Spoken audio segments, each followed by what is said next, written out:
السلام عليكم. شاهد لأول مرة أشرف حكيمي وهو يقرأ القرآن الكريم يصدم الملايين. ولكن قبل أن نبدأ، لو أنت محب لأشرف حكيمي اضغط لايك على هذا الفيديو، ولا تنسوا أن تعطروا فمكم بذكر الله والصلاة والسلام على رسولنا الكريم. اللاعب المغربي أشرف حكيمي الذي لعب في أكبر الأندية العالمية مثل ريال مدريد وباريس سان جيرمان وإنتر ميلان وبروسيا دورتموند، فهو يبلغ من العمر 24 عاما ولديه طفلان من زوجته السابقة هبة عبوك الذي انفصل عنها مؤخرا بعد اتهامه من جانب النيابة الفرنسية ظلما له باغتصاب فتاة فرنسية. ولقد نقلت الإذاعة المغربية صوتا تسجيليا لأشرف حكيمي وهو يتلو سورة الرحمن، فهيا بنا نستمع لأشرف حكيمي وهو يتلو القرآن الكريم.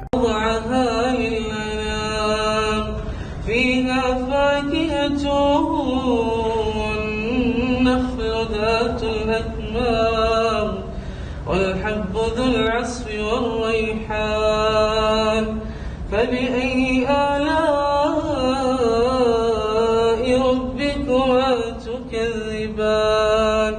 خلق الإنسان من صلصال كالفخار وخلق الجان